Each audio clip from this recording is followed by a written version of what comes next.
السلام عليكم بنات، كيفاش عاملين؟ كنتمنى يلقاكم هذا الفيديو بخير وعافيه وفي احسن الاحوال.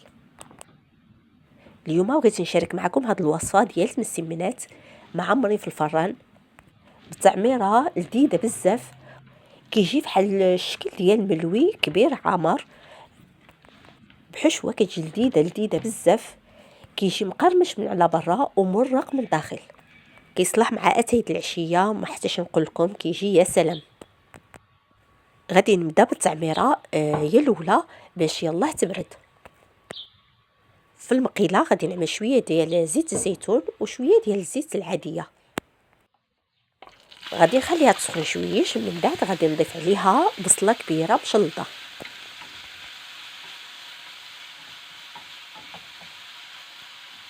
من بعد غادي نضيف واحد جوج ديال حبات ديال الجزر محكوكين في الحكاكه الغليظه.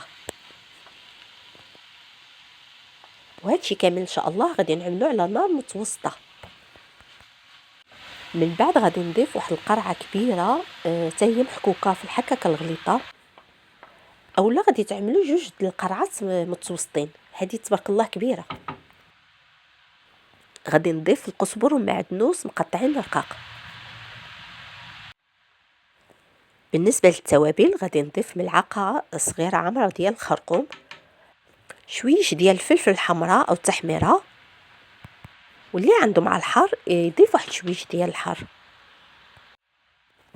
من بعد غادي نضيف سكينجبير وشويه ديال اليبصار والملح. اذا عجبتكم الوصفه وعجبكم الفيديو ما تنساوش تشجعوني بلايك وتشتركوا في القناه وتفعلوا زر الجرس باش يوصلوكم الفيديوهات القديمه والجديده اللي عندي في القناه. غادي نحركوا هاد المكونات كامله مع بعضيتها، من بعد غادي نغطيوها ونخليوها على نار متوسطه حتى يدخل معها الطياب، تقريبا واحد ربع ساعه. كيف ما شفتوا البنات الخضره بدا كيدخل معها الطياب، وفي نفس الوقت ما طلقتش ديك الماء ديالها. انا ما احتاجيتش انني نصفيها عاد نعملها في المسمن، هيداك عملتها مباشره.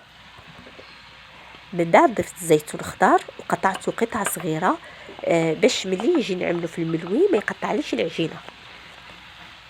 خليته واحد 5 دقائق، من بعد طفيت على بوطه. كما شفتوا الخضيره بقات واقفه ما طلقتش ديك الماء ديالها.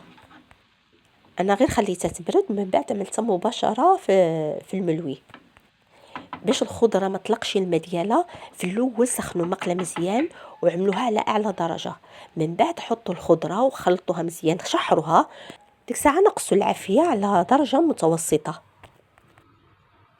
بالنسبه للعجينه ديال الملوي عملت 3 ديال زلايف ديال الدقيق العادي، وزلافه الا ربع ديال دقيق الفينو.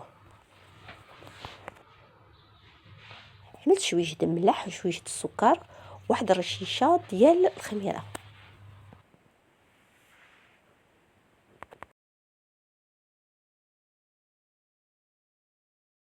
من بعد عجنت هاد العجينه بالماء عادي ديال الروبيني.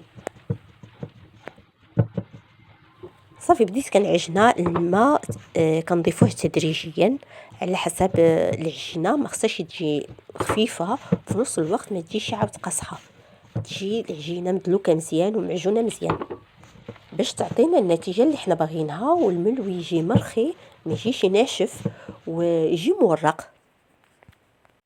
الكميه ديال الماء نتوما عارفين، ما نقدرش نعطيكم الكميه بالضبط لان على حسب النوعيه ديال الدقيق والنوعيه ديال الفينو. كاين الدقيق اللي كيشرب او الفينو اللي كيشرب، كاين واحد النوع ديال الدقيق عاو كياخذ كميه قليله ديال الماء. انا عملت زلافه عامره ديال الماء، شاط لي منها ربع ديال المقدار ديال الماء، يعني تخلي فيها زلافه الا ربع ديال الماء. بالنسبه لكم نتوما ما تكونش العجينه خفيفه جاريه، يعني ما تكونش عاوتاني قصحه، العجينه تكون في يدكم رطيبه.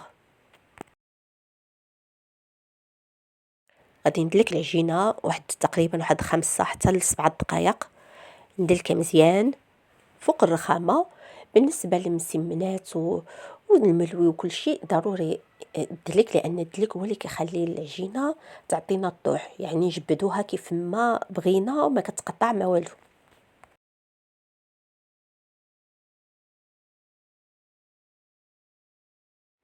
غادي ندهن العجينة بشويش ديال الزيت، من بعد غادي نعملها فواحد بلاستيكة وخليها ترتاح. غادي نخليها ترتاحي واحد 5 دقايق على ما يدمي نغسل يدي ونوجد التعميرة ونوجد عاوتاني الزبدة والزيت. في هاد الزليفة عملت شويش ديال الزبدة وعملت شويش ديال الزيت، من بعد غادي نضيف عليهم ملعقة صغيرة ديال خميرة ديال الحلويات.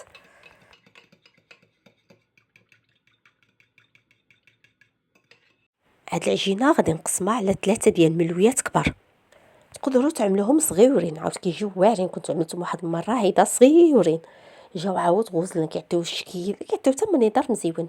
ولكن انا كنت مزروبه، يعني كان خصني شي حاجه نعملها عين العشيه، هيدا شي حاجه مزروبه، عملت 3 الملويات كبارين. عاوتاني حتى هيدا كيجيو مزيونين صراحه. غادي ندهنهم وغادي نخليهم يرتاحوا تقريبا واحد 4 ساعات حتى ل3 ساعه. كان ضروري نخليهم يرتاحوا، لان نتوما عارفين العجينه الا ما ارتاحتش يعني تينا كتلقاو وهي كترجع. يعني كل ما ارتاحت كل ما غتسهل علينا الطليق.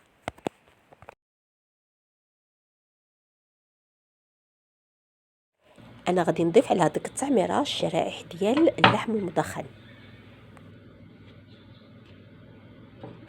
الصراحه كيعطي واحد اللذه لاي حشوه كتعملها، كيجي لذيذ بزاف صراحه.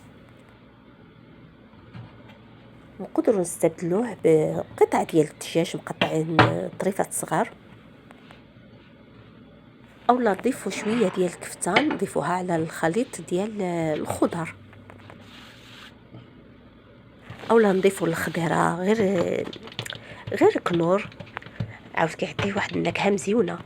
ولعلم ما كاينش غير الخضيره بوحديتها مع البصيله مشحره كتجي غزاله. المهم اللي عندنا في الدار هو اللي غادي نعملوا به الحاجه، ماشي ضروري اننا نخرجوا ونشريو، عاد حنا غادي نقدو باللي موجود عندنا. دهنت الرخامه بشويه ديال الزيت، من بعد بديت كنطلق الملوي. غادي نبداو نطلقوه مزيان، كل ما كان العجين رقيق كل ما كان حسن.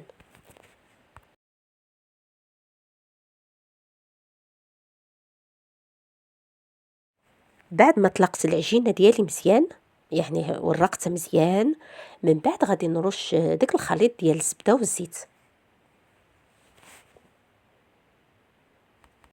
غادي نحاول ندهن كلشي حتى الجوانب وندهن الاطراف وكلشي.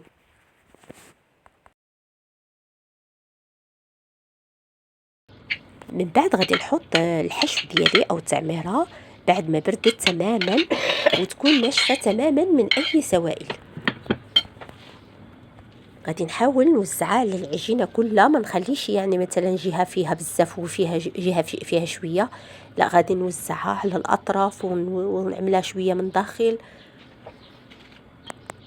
باش الملويه كتجي كامله يعني معمره، ما تجيش جهه خاويه وجهه عمره. غادي نوزع الشرائح ديال اللحم المدخن حتى هو عاوتاني نوزعوه على العجينه كامله.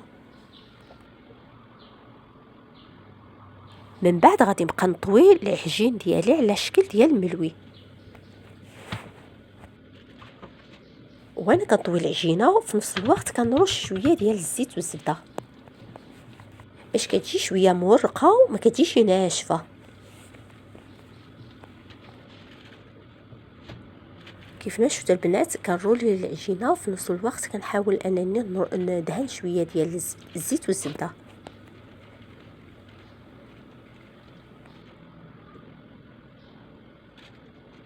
بعد ما روليتها كامله، بعد ما روليتها من بعد غادي نحطها قدامي وغادي نحاول انني ندهن يدي بشويه ديال الزيت ونبقى نجبدها شويش، الحق نحاول نجبدها بشويش باش ما تقطعش.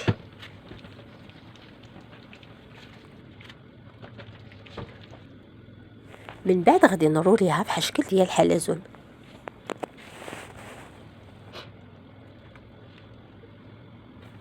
وديك الاخير ديك الطريف الاخير غادي نحاول نجمعو تحت العجينه.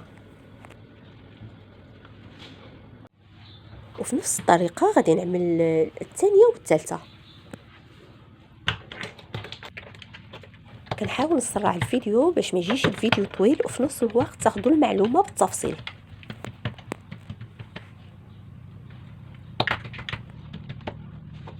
العجينه كما شفتوا كما كترتاح، يعني كل ما رتحت مده طويله كل ما كتسهل علينا في الخدمه. يعني الواحد يعجن العجينه على بكري ويغطيها ويخليها. العجينه كل ما طلقت مزيان كل ما كتعطينا نتيجه مزيونه للملوي، كيجي مورق وكيجي خفيف وما كيجيش معجن.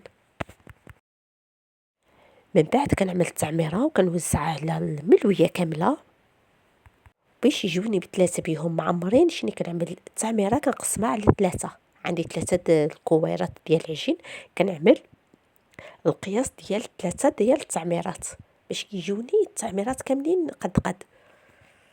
من بعد كنروليها وكناخد شويه ديال الزيت والزبده وصافي، بحال كنبقى نجبدها شويش. ديك الساعه كندورها في شكل ديال الحلزونه وكنحطها في شي صينيه، كنخليها شويش ترتاح. من بعد كنطلقها كنضغط عليها شويش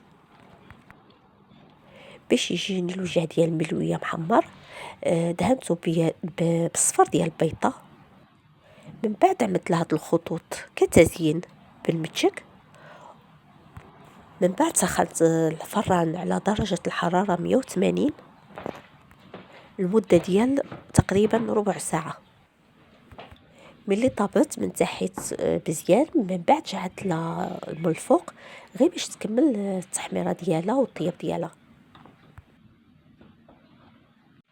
الصراحة كيجيو لذاذ بزاف، يعني سواء الكوتي او حتى الفطور ساهلين وعاد كيجيو لذاذ بزاف، والطعم ديالهم الصراحة كيجي غزال.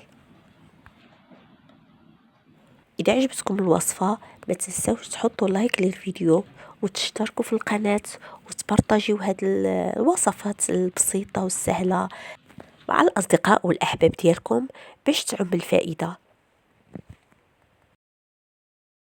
غادي نكون وصلت معكم لنهاية الفيديو. دمتم في رعاية الله، والسلام عليكم ورحمة الله تعالى وبركاته.